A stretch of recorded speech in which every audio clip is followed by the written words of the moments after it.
Democrats want to lecture Republicans for putting party over country and how they've been enabling of Donald Trump. Mitch McConnell is frequently criticized for that moment where he decided to prioritize not dividing his own party and letting Trump off the hook by not voting to convict him during the impeachment. Can Democrats really sit there and say, you know, this is not about whether you think Biden can win the election. He might be able to win the election. It's not because he's Joe Biden. It's because he's not Donald Trump. The real issue is he telling the truth about whether he can serve a full 4 years? And there's a lot of challenges in the world. We want a president who could be incapacitated. This is one of those where you got to say to yourself, this is hard. There's no doubt. There's risk no matter what you do here. But you got to say to yourself, what's in the best interest of the country, not the party? What's in the best interest of the country in the next 4 years? Seems like Biden's eye-opening performance has made discussions about what to do going forward a little bit bitter within the party. Now, I don't think whether or not to stick with Joe is the same as Republicans supporting a guy that has promised to eliminate democracy as far as putting party over country goes. But the discussions are causing some divisions. He did support Joe Biden financially, but he wrote this yesterday on X, formerly Twitter. I no longer blame President Biden for not stepping aside. He no longer has the mental acuity to make important judgments about himself. It is becoming increasingly clear, however, that the fault lies with the First Lady, Jill Biden. And anger is growing at the First Lady because let's face it, she's with him everywhere. That's right. She knows when he goes, you know, sleepy time. Yeah. She and White House aides have, and we're hearing more and more about this, have for the last 3.5 years essentially concealed the condition of the President of the United States, which makes you wonder, and we have said this for years, who is putting the stuff in the teleprompter? Who is really the President of the United States? Because if she's calling the shots, I don't remember her name being on the ballot. Yeah, well, this has been described as Joe Biden's "the emperor has no clothes" moment. They've been trying to hide him away for years. They've never made the White House physician available for questioning by the press corps. Democrats have been a simmering state of panic ever since Trump's MAGA team announced that they plan to fill the government with extreme loyalists that'll simply rubber stamp every violent daydream that Trump has, or suggest better ways for him to consolidate power and exact revenge on really anyone that said a bad thing about him. So with either decision to stay with him or replace him, they're worrying again that the wrong decision will give Trump an easy win. So the stick with Joe camp is arguing that the debate was just a bad day. I think that everybody should be judged by the same rules. So I don't know anything about either one of them's records, but I'm doing this. We know much more about Joe Biden's health records than we know about Donald Trump, and nobody is asking for it.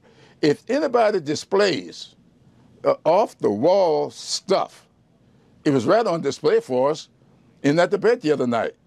Joe Biden has a history of stuttering. He did that as a child. All of us know how stutterers operate. I went to school with one.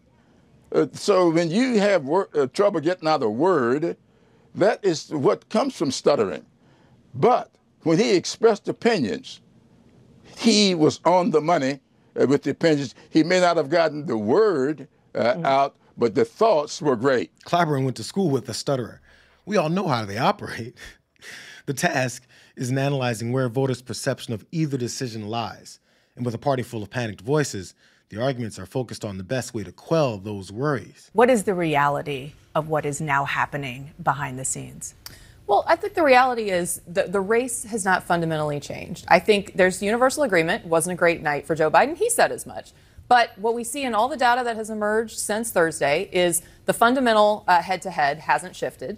People are not suddenly moving to Trump. In fact, what we've seen is that people felt like Trump's arguments were not persuasive. They were concerned about what he said about January 6th. They were concerned about him saying he wouldn't accept the results of the election. So fundamentally, on the places Donald Trump is politically vulnerable, he really did himself a huge disservice on Thursday night. And so I think for Biden now, the task is to go out, do what he did in North Carolina, show that energy, show that it was just one bad night. Every campaign recovers from one bad night. And I think you see it in, you have the Biden campaign put out their fundraising numbers. They've raised $33 million since the debate. 26 million was grassroots, including I think half of that was first-time donors. They're seeing people show up at offices around the country to volunteer. I think people were motivated and energized by what they saw from Trump. They don't want him to be in office. This is a perfect example. Former Biden White House Communications Director Kate Bedingfield gave fundraising numbers and volunteer efforts as a sign that Democratic voters aren't jumping ship over performance, mostly because Trump did nothing during the debate to convince anyone that's in favor of democracy to suddenly support his vision of autocratic power.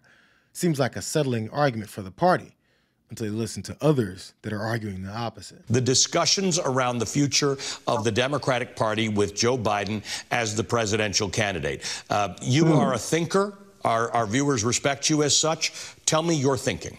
Well, I mean, this is what a real political party looks like, and this is what a real political party does. But obviously, there was a big problem with Joe Biden's debate performance, and there's also just a tremendous reservoir of affection and love for Joe Biden in our party. And so this makes it a difficult situation for everybody, but there are very honest and serious and rigorous conversations taking place at every level of our party because it is a political party and we have differences of point of view. I mean, if you compare that to the non-existent dialogue and conversation that took place in the Republican Party after Donald Trump's criminal conviction on 34 counts, it's remarkable. And so we're having a serious conversation about what to do. One thing I can tell you is that regardless of what President Biden decides, our party is going to be unified, and our party also needs him at the very center of our deliberations and our campaign. And so whether he's the candidate or someone else is the candidate, he is going to be the keynote speaker at our convention. He will be the figure that we rally around to move forward and beat the forces of authoritarianism and reaction in the country. Rigorous conversations happening at every level about replacing Biden, he says. But even if they do, he'll still be the keynote speaker, still have significant standing within the party as they go forward. Sounds like a kind way to ask Biden to step aside while still allowing him to be one of the faces of the party. Every time an elected official, former spokesperson, or advisor speaks on the issue, it probably generates even more panic in an already nervous voting base. The Atlanta Journal-Constitution, the Chicago Tribune, they both have editorial boards that are joining calls from a number of papers for President Biden to pass the torch. Michael, do you think that he should drop out? And if so, is that feasible for the Democratic Party? Well, it's totally feasible. I mean, we have the convention coming up, and it's up to the DNC and how the delegates work and everything. I think that it lies within Joe Biden himself and the president. If he wants to save democracy, then personally, I think he should step aside. And I think the perfect person to fill this seat would be someone like Gavin Newsom and still had Ms. Harris run as the VP. But remember, we have to base this on two things here. One is you have an old man versus the con man.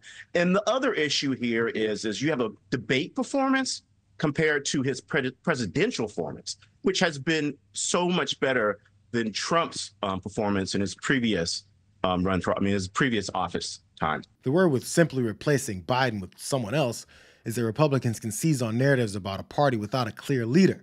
It's a unity standard within politics that can easily be characterized as a party with people that you can't trust, especially with someone that's seen as polarizing as Gavin Newsom. MAGA has recognized him as a potentially effective national candidate for years.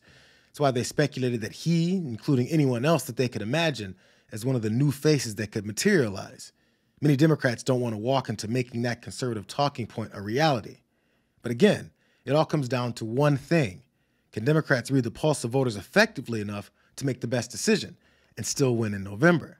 The pressure to do that has many reacting bitterly about it. We are told not to believe what we have plainly seen. I think for a lot of, voters, certainly the way that the White House talks to reporters in Washington, I think there's a little bit of this. But for voters who saw that on stage and then are told, hey, this guy actually has it all together, what do you say to people who feel like they are being gaslit or somehow lied to or told that what they seem to see with their own eyes isn't actually the case? So here's what we're seeing on the screen that you're showing right now. a president who is frankly thunderstruck by just how aggressively Donald Trump is lying about everything from January 6th to when there's a record deficit. It was under Trump, not under Biden. To the impact of his proposed sir, he looked like that from the policy. moment he walked out on stage before anything ever came out of Trump's mouth. Stacey, if I could finish my sentence, then I'll let you ask the next question. And are you worried about how that might impact President Biden's ability to shore up the Democrats and to win re-election, knowing those other voices are calling? Some of them, you know, they've got a movement called Abandon Biden. They've supported him in the past, and now they're actively campaigning against him. And that whole Abandon Biden thing, that's the dumbest I've ever heard.